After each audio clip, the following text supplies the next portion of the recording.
Hello, I'm Severn Suzuki, speaking for ECHO, the Environmental Children's Organization. We're a group of 12 and 13-year-olds trying to make a difference. Vanessa Suttil, Morgan Geisler, Michelle Quigg, and me. We've raised all the money to come here ourselves, to come 5,000 miles to tell you adults you must change your ways. Coming up here today, I have no hidden agenda. I am fighting for my future. Losing my future is not like losing an election or a few points on the stock market. I am here to speak for all generations to come. I am here to speak on behalf of the starving children around the world whose cries go unheard. I am here to speak for the countless animals dying across this planet because they have nowhere left to go. I am afraid to go out in the sun now because of the holes in our ozone. I am afraid to breathe the air because I don't know what chemicals are in it. I used to go fishing in Vancouver, my home, with my dad, until just a few years ago we found the fish full of cancers. And now we hear of animals and plants going extinct, every day vanishing forever. In my life, I have dreamt of seeing the great herds of wild animals, jungles and rainforests full of birds and butterflies. But now I wonder if they will even exist for my children to see. Did you have to worry of these things when you were my age? All this is happening before our eyes, and yet we act as if we have all the time we want and all the solutions. I'm only a child and I don't have all the solutions. But I want you to realize, neither do you. You don't know how to fix the holes in our ozone layer. You don't know how to bring the salmon back up in a dead stream. You don't know how to bring back an animal now extinct.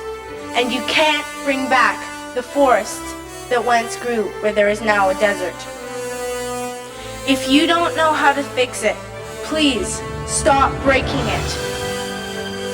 Here, you may be delegates of your government, business people, organizers, reporters, or politicians, but really, your mothers and fathers, sisters and brothers, aunts and uncles, and all of you are someone's child.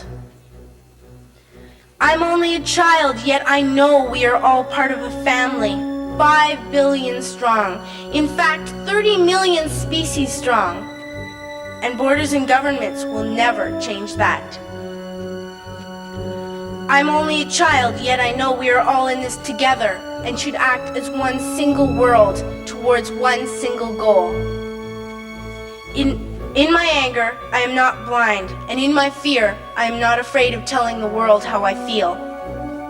In my country, we make so much waste. We buy and throw away, buy and throw away, buy and throw away, and yet northern countries will not share with the needy. Even when we have more than enough, we are afraid to share. We are afraid to let go of some of our wealth. In Canada, we live the privileged life, with plenty of food, water, and shelter. We have watches, bicycles, computers, and television sets. The list could go on for 2 days.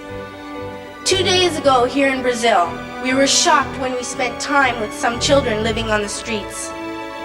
This is what one child told us. I wish I was rich. And if I were, I would give all the street children food, clothes, medicines, shelter, and love and affection.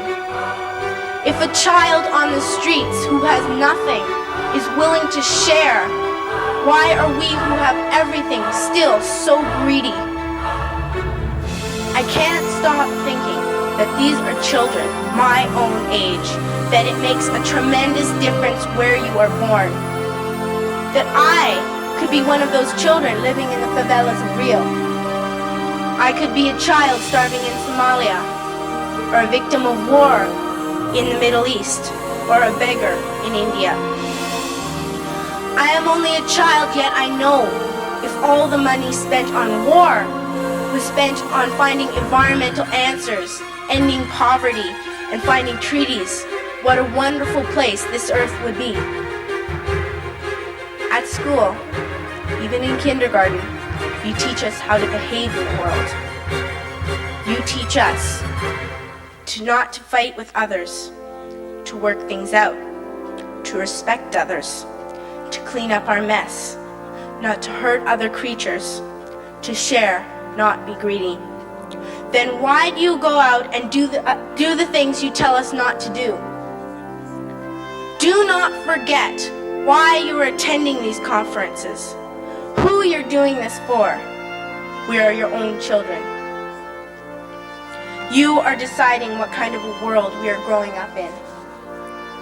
Parents should be able to comfort their children by saying, everything's going to be all right. It's not the end of the world, and we're doing the best we can. But I don't think you can say that to us anymore. Are we even on your list of priorities? My dad always says, you are what you do, not what you say. Well, what you do makes me cry at night.